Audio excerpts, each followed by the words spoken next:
Day 15 of Season 3 Echoes of the Deep is here, guys. In today's video, I'm gonna show you how to get mythical gear from the Grave of Venom with bare minimum requirements. Now, we are going to use a few different characters.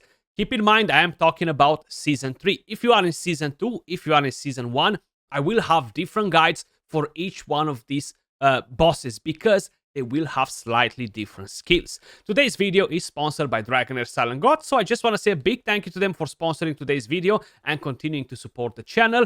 If you guys haven't tried Dragonheir Silent God just yet, or you might be looking into it, you're doing a bit of a research on the game, you can download the game by using my link in the description down below, or in the pinned comment, or by scanning the QR code you see on the screen. Season 3 is bringing a brand new elemental affinity, is bringing over 30 new champions, 30 new heroes, 30 new characters, however you guys like to call them. Of course, we're going to have new gear sets, including mythical gear. That's exactly what I'm going to show you in today's video, guys. We're going to have new artifacts. We're going to have a brand new sandbox. We're going to have tons of different things happening in Season 3. Dive deep, battle peak, and come and join me in Dragonheir Silent Gods. Grave of Venom is one of the most important dungeons in the game. After the Goblin, okay? Because the Goblin will be the main priority for everyone. But right here, guys, you're gonna farm this to get damage sets, okay? And with the support gear, with the accuracy gear, you're gonna be okay. You're not gonna be as picky. But when we're talking about damage gear, you need to have the perfect stat, the perfect substat to try and get and squeeze the most damage out of your characters, right? Stage 9 being the only stage that will drop you mythical gear. Now, how I mentioned, this is day 15. I can use legendary gear if I want to. I can level up my artifacts all the way to 20 if I want to. I can push my psychic core even more than it is at the moment, but I don't want to do it, okay? I want to show you guys with as minimum requirements as possible to be able to defeat this dungeon, you know. I will be using two legendary characters that were added to the game in Season 2. We're going to have Skratch, who was the guaranteed legendary event for Season 2. And we're going to use Elminster, which was part of the D&D collaboration, the second phase. We're going to use Garius, we're going to use Voresh, and we're going to use Hegio. Now, how I mentioned, I will have different guides for Season 2 on the Grave of Venom early on, and different teams that you can use, and I will have guides on Season 1 on Grave of Venom, different strategies that you should adopt, because the boss will have slightly different skills, will add new orbs to his arsenal, basically, so it will be a bit different. The elemental affinities will be completely different, but I will have the VODs linked for you in the pinned comment, so feel free to check those out. I have early game strategy for the Grave of Venom, late game, where the longer we go into the season, the easier it will become for us to defeat these bosses with lesser champions, with lesser characters. We can use rare and epic characters later on because we're going to unlock the legendary gear, we're going to have the legendary runes. So at the moment, this is what I have equipped on my characters. I do have one legendary set on Hegio. So I have basically two pieces from this set. It's basically just to boost a bit the stats, the survivability on him, to make sure he is not dying. I have one legendary artifact, which is the Witch's Remains.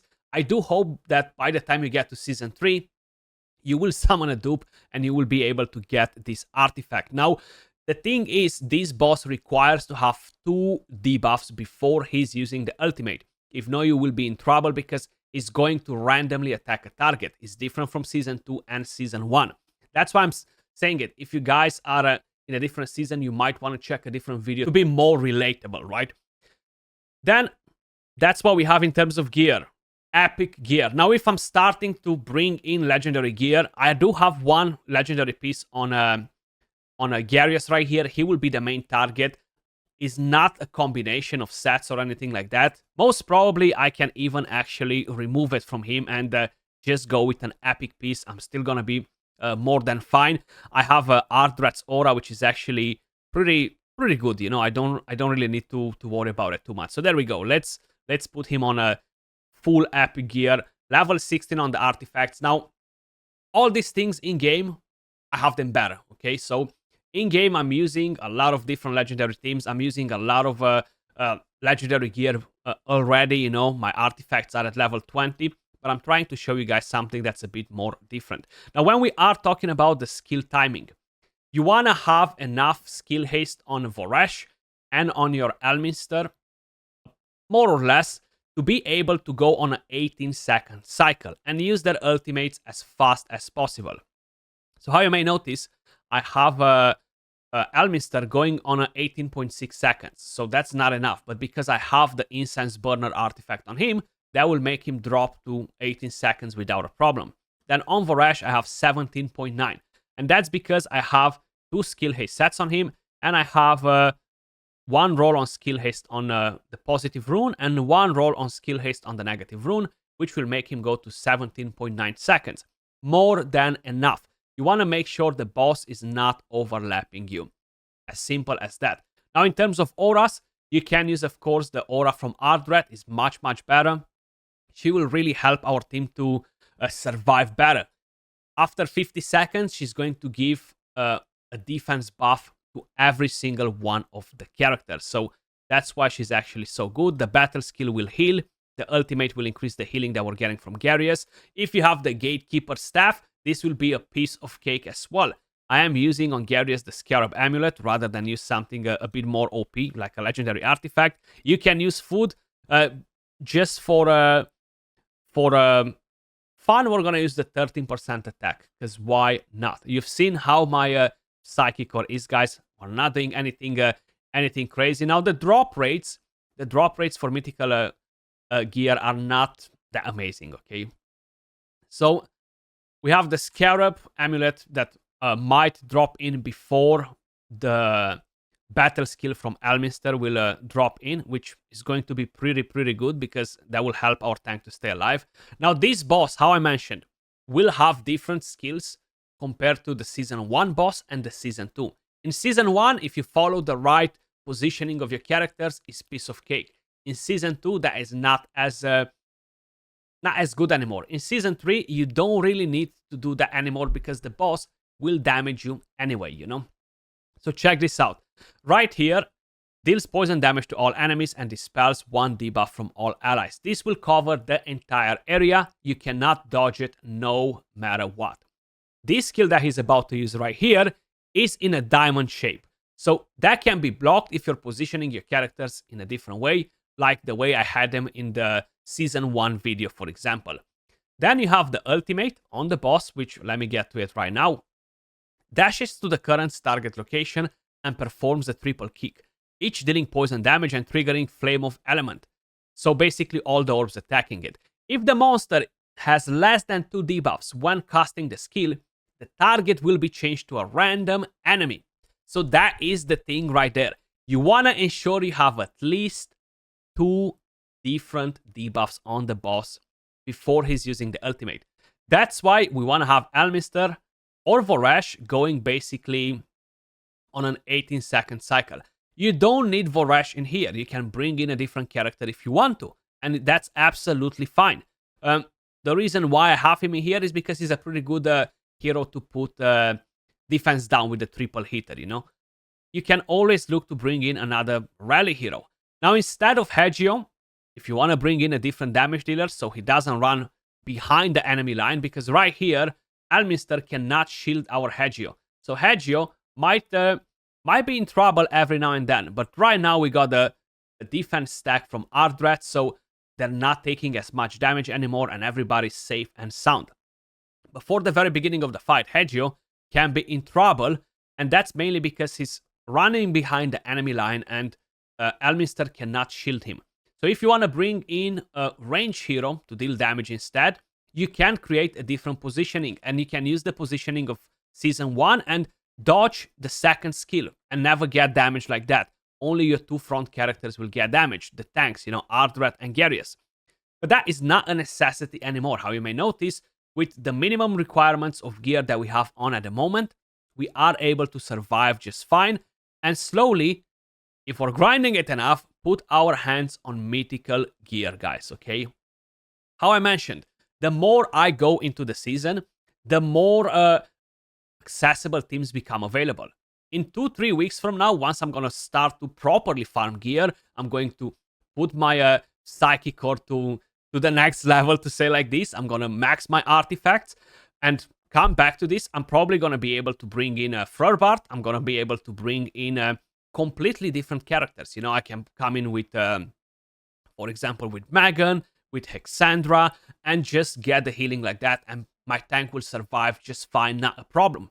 But at the very beginning, how I mentioned, day 15, it is a bit more challenging. Now, I'm pretty sure you can use a couple of different budget characters in here as a replacement, but the problem is, if you have legendary gear, you're going to be able to do it. If you don't, and you're using epic gear like I'm doing it right now to try to maximize the stamina, and you're not over farming, you know, to get legendary gear, you're going to struggle a bit with lesser characters. You know, that's the main idea. I kind of like lost myself there for a second. I wasn't sure what I wanted to say anymore.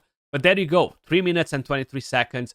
Grave of Venom, stage 9, with a pretty accessible team for people that are playing in season 3, guys. Okay, season 2, season 1 is going to be a bit different. So if we are talking about different positioning, let's just say we are not using Elminster in here. Let's just say we're using another damage dealer, right? And the thing is, you need to look at your elemental affinity. So this positioning right here will basically make the boss and the orbs to target Garius. Garius is going to run in front right here. Ardred is going to run in front right there. And the boss will basically hit with this skill only the two of them. So as I had them grouped before, they were getting damaged, okay? So everybody was getting damaged by that skill, the diamond shape. But if you are putting them how I just showed you before, like this, they will not be getting damaged anymore. Of course, only if they're melee. If they're melee and they go next to the boss, they will all get damaged like that. But that is the season 1 strategy, the positioning, and I think was a different way on how you can put them on the board so you can dodge that diamond skill, diamond shape skill, you know. But guys, that's as simple as that, you know. Like, I decided to go, of course, with Radiance. They're more tanky. Garius is a massive tank early on because he has this amazing passive that will basically allow him to stack his defense up, you know. When taking damage, the hero has a chance to gain a stack of defense. Very, very impactful. Then, of course, Ardred has a better defense aura, and she has this passive that will give us a massive stack of increased defense after 50 seconds. So after 50 seconds, you're pretty much out of the harm's way once her passive activates on all of the team. Now, you can look at different elemental affinities. I feel like if you don't have Garius, you might have Ardred. You don't have Elminster, right? And you can look at the Frost and Poison team. The main thing is the following. Ardred doesn't need the 3-man elemental affinity to gain the bonus stats. So you could use Flurbart. It will be much harder for him to survive than for Garius. So because of it, you will need extra support. Like proper extra support. So having an Adolphus will be pretty important. The reason why I'm saying it is because Adolphus has this amazing battle skill that will quickly shield your Flurbart. And if you're going on with Flurbart, you could potentially use, for example, again, the Scarab on him. It will be pretty important because when Adolphus will apply a shield on him, right, he will actually get healing too. So that will be massive. If he's getting damage super quick, so the Scarab activates, then you have Adolphus coming in with the battle skill, then his passive will basically activate. It will heal your Flurbart, which will keep him alive. And if you manage to survive for the very first few seconds, then Ardred will come in play. It will increase the healing. And the main thing that you will be getting from here is the passive, right? You're getting her stacks of defense, which will tank your entire team. Now, the main thing in here is that you will need to have a bit of healing for the rest of your characters, like the backline, because the backline will get hit by what is it? This one, this skill right here. So this will cover the entire area. So your backline will get hit no matter how you're positioning them. And having some healing is pretty important. Now, you can use Voresh, or you can bring in different healer, you know. But I feel like the two of them are more than enough, and with the shield from Adolphus, you should be spot on to make something like this work. But probably on Frorbart, you will need to have the bottom pieces legendary. So you have that extra defense, maybe even the runes legendary. And they don't need to be from a specific set. Like in Season 2, the guys that I showed you, I explained you that early on the tanks like Frorbart, using legendary gear from attack sets or whatever, even if broken sets, it doesn't matter as long as you're getting, instead of 40% defense, 60. It's a massive, massive change, guys. But you know what? That was all for the video.